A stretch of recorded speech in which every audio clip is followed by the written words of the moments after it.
Who feels like exploring some famous graves today? Well, good day, my friends. We are in New York today, and we are at Kensico Cemetery. Daze with Jordan the Lion and you all begins right now. We are going to see a whole slew of famous people.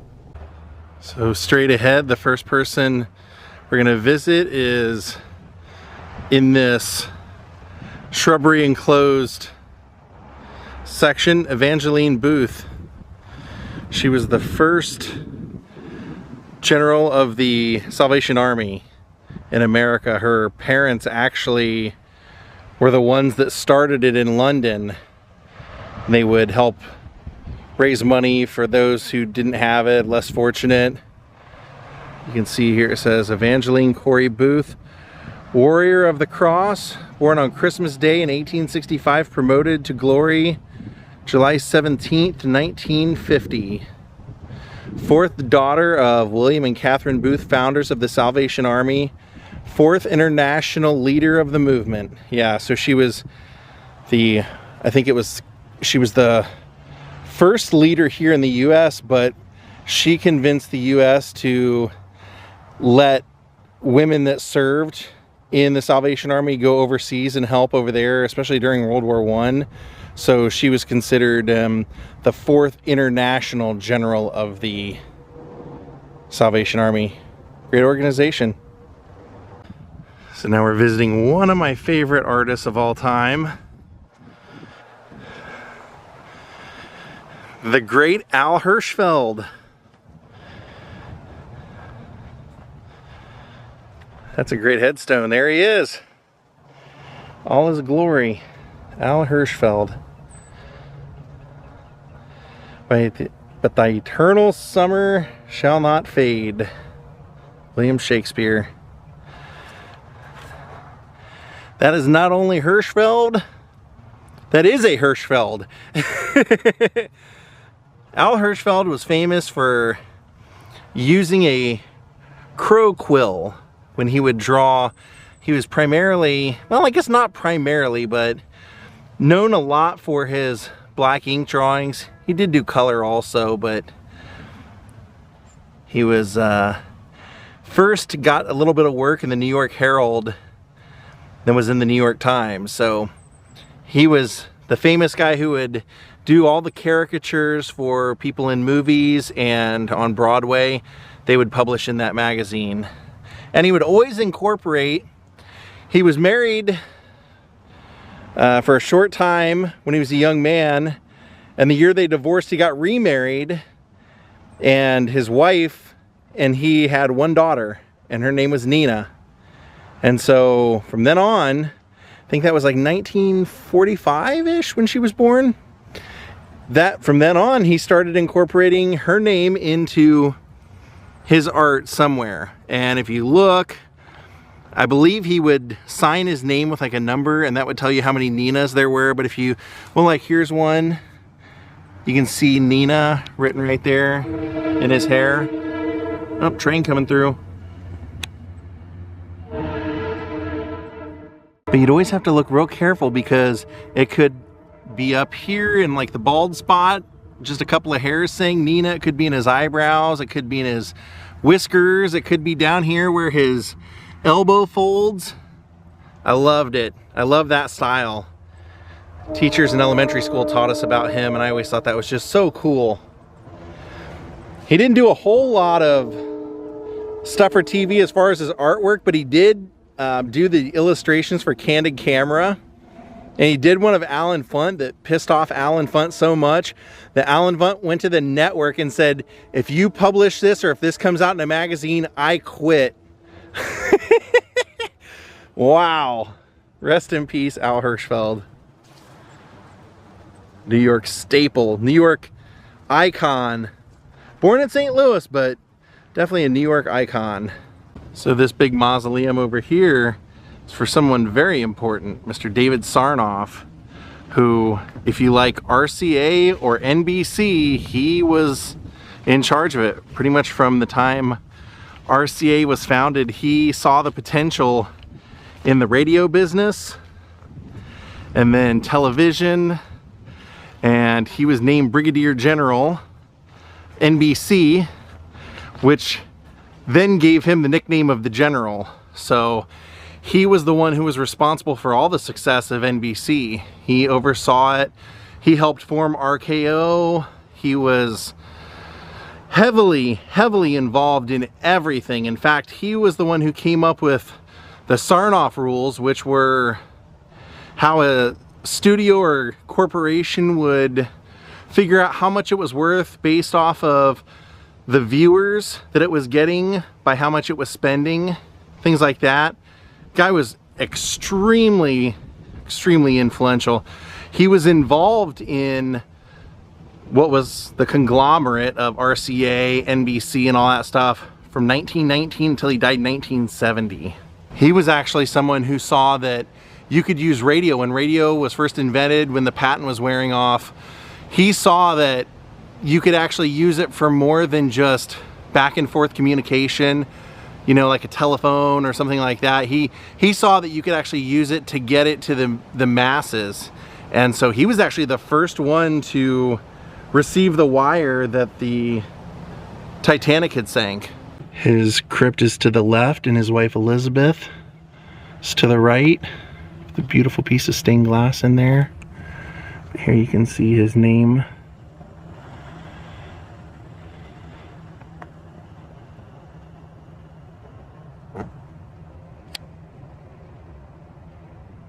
David Sarnoff was also instrumental in creating AM radio and building up AM radio, but he also received the Legion of Merit Award because he was when World War II started, he served on Eisenhower's communications staff, and he would transmit the news from the invasion of France in June of 1944.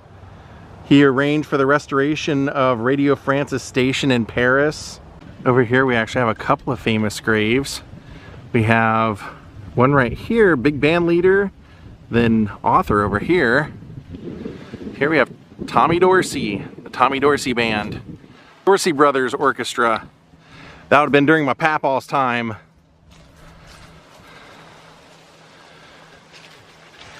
Very famous big band leader, trumpet player. Like I said, he and his brother, one point had the Dorsey Brothers. Then his brother took off to run another band, and Tommy ran his own.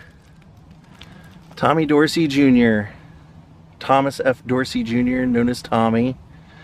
Died in 1956.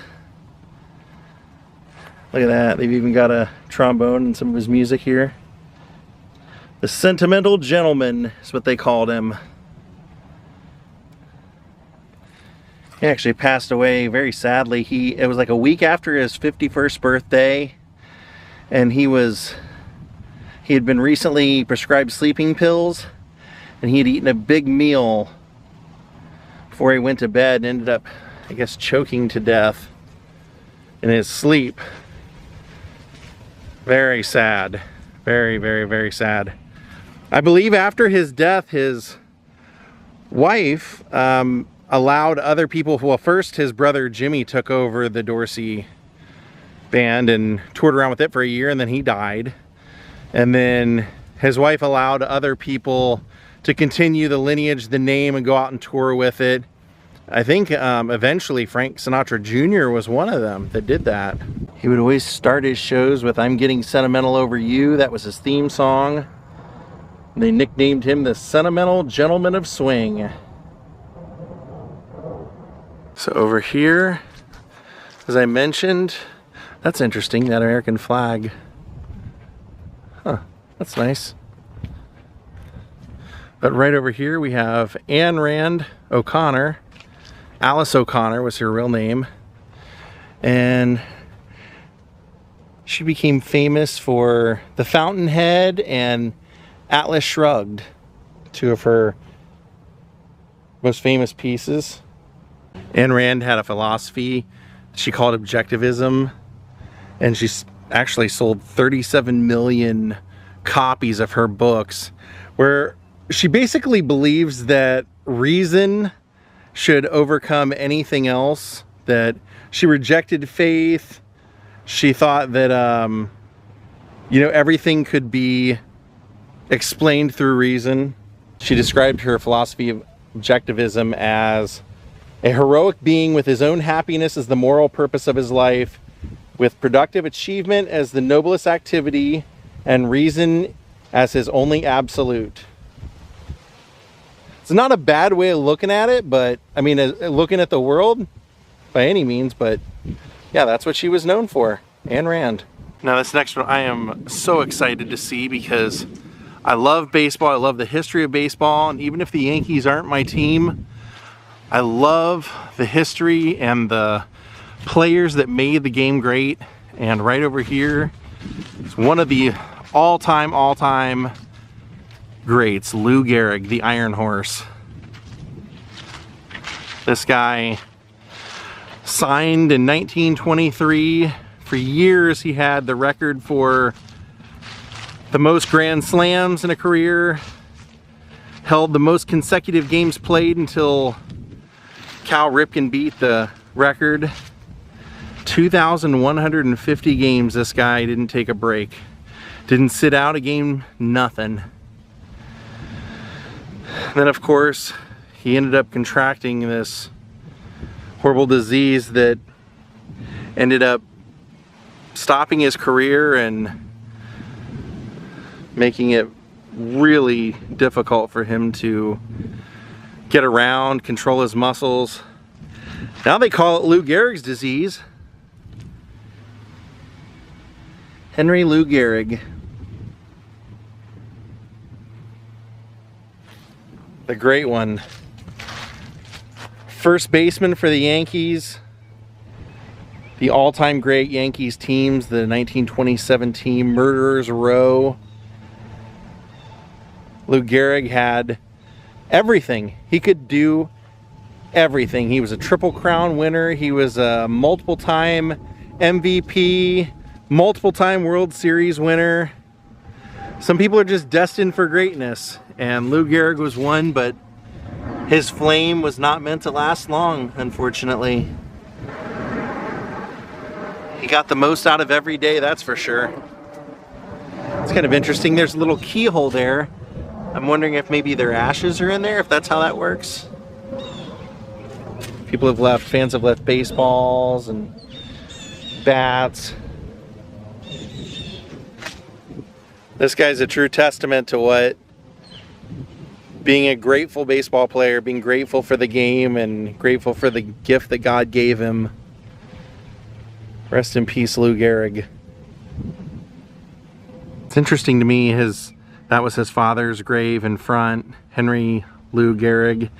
He was also Henry Lou Gehrig. I'm kind of surprised he didn't put the Henry part on his headstone too, but just says Lou Gehrig. I was hoping on the opposite side of the headstone there'd just be a big giant number 4 there. Now our next one is this statue out here. It's for a man who was maybe one of the most famous names in Broadway history. Impresario Florence Zigfield of the Ziegfeld Follies.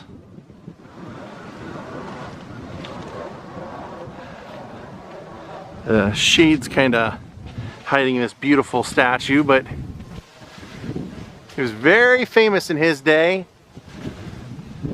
They made a great movie about his life, starring William Powell, playing Florence Zigfield. There you can see he does have a proper headstone right here next to his wife, and he was with several women this time, but the last wife of his, Florence Zigfield, was a name we might recognize. Billy Burke Ziegfeld. Florence Zigfield was primarily known for the Ziegfeld Follies, and he was also the producer of Showboat.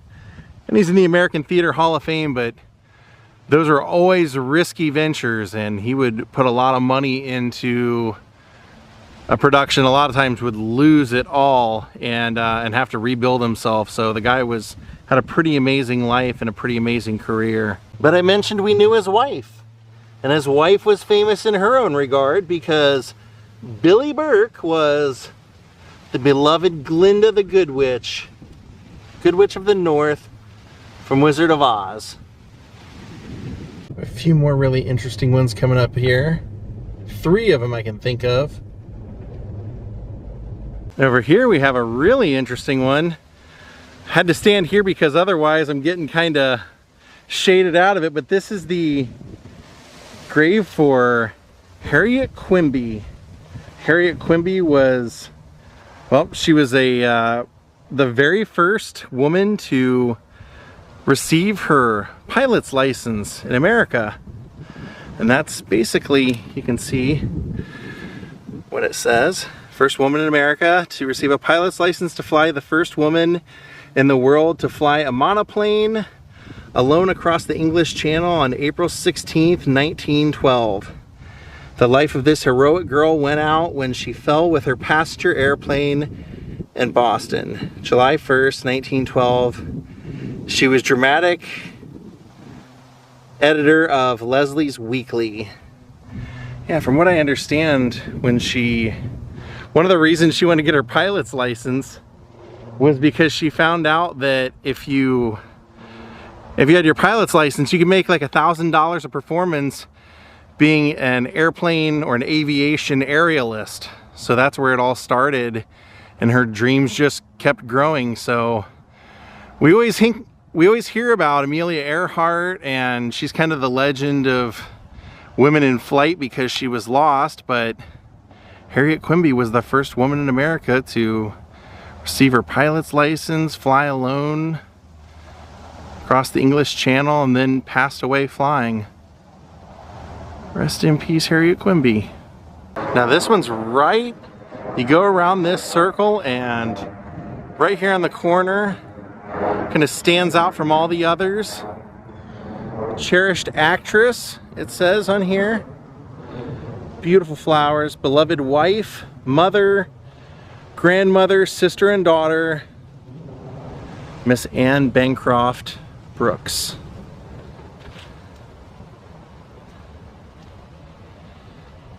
Anne Bancroft. One of the things we know her for is being married to Mel Brooks. That's the Brooks part of the Anne Bancroft Brooks. Wonder if he'll be buried out here as well. I hope so. Hope he's right here with her. She passed away in 2005. She was that was not her birth name by any means. Her birth name was actually Anna Maria Luisa Italiano, and she was a devoted actress pretty much her whole life. She got involved studying method acting with Lee Strasberg, with all the greats. So many great people started there. She broke in with the film noir movie Don't Bother to Knock. Then I remember seeing her when I was a kid. They showed us The Miracle Worker, the movie version of The Miracle Worker, and she was in the Broadway production of that, playing Annie Sullivan. She also ended up becoming the Annie Sullivan in the movie version. It's kind of interesting. That doesn't always happen. Sometimes they'll like somebody on Broadway, but they'll want to give the movie a bigger boost by putting a bigger name in there. And when it came to The Miracle Worker, they stuck with Anne Bancroft. And she did win the Academy Award for Best Actress for that. Now, what else I think is probably what we know her for is The Graduate. Playing Mrs. Robinson opposite Dustin Hoffman. Beautiful headstone. And I love that she was so many things to so many people. Anne ended up dying of uterine cancer, and she had made the choice to not let any of her friends or anyone really know, so it came as a shock to everyone. But she's buried out here. I was kind of wondering about that. I'm like, I wonder if this had some special meaning. Apparently her parents and family are buried out here. So right over here they have this big tall obelisk, and it's for the Actors Fund. So all the people that are buried out here were actors. And this one is Gordon Scott. Gordon Scott was discovered poolside, offered a 7-year contract in a loincloth to become the new Tarzan. So from 1955 to 1960, he was the 11th Tarzan, starring in Tarzan's Hidden Jungle. His original name was Gordon Hirschfeld. They told him if he wanted the gig, he had to change his name. Hey, that's Hollywood. It's pretty cool though. Be known for Tarzan, not bad. Also read online that he was not only Tarzan, but he also was in a few international pictures playing Hercules several times. This caught my eye because I know the name Pat Harrington. This is his father. His father apparently was also an actor, but the Pat Harrington we know was Schneider on One Day at a Time. And then this one was one I just absolutely had to come and visit. This is Sergey Rachmaninoff. Russian-born pianist, composer, heavily influenced by Tchaikovsky. But what I loved was Rhapsody on a Theme of Paganini.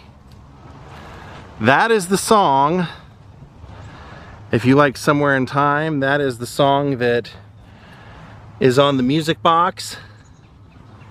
And Richard says that's his favorite song in the world. My opinion on Somewhere in Time is that that song, even though they don't come right out and say it in the movie, is how Elise figures out that Richard was a time traveler.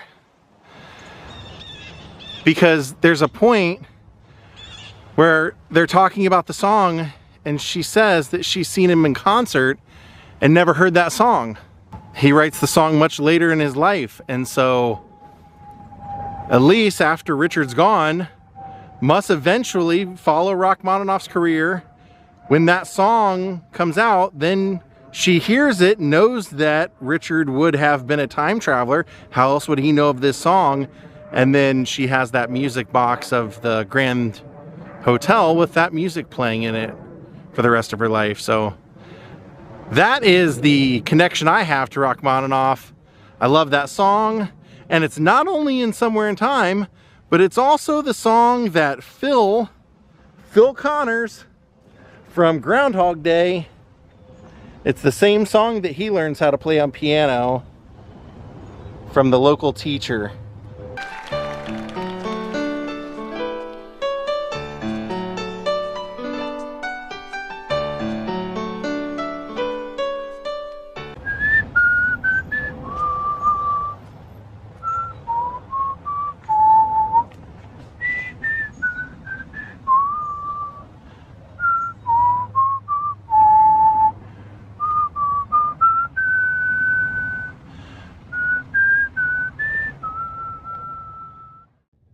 Much like I say every time we come to a cemetery, we can't possibly in a place like New York see all of the famous graves here in one trip, so we'll have to come back and see the rest. But we have one more over by the lake that I'd like to see before we call it an end to this vlog.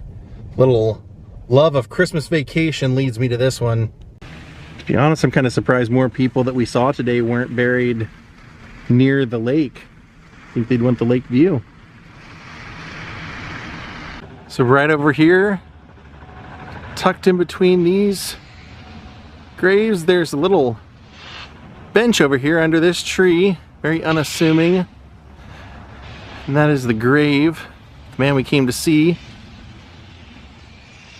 We're gonna have the happiest Christmas since Bing Crosby tap danced with Danny F and Kaye. Yes. Even though it doesn't say much, tells you everything about him. You can see it says Danny Kaye right there, engraved into that.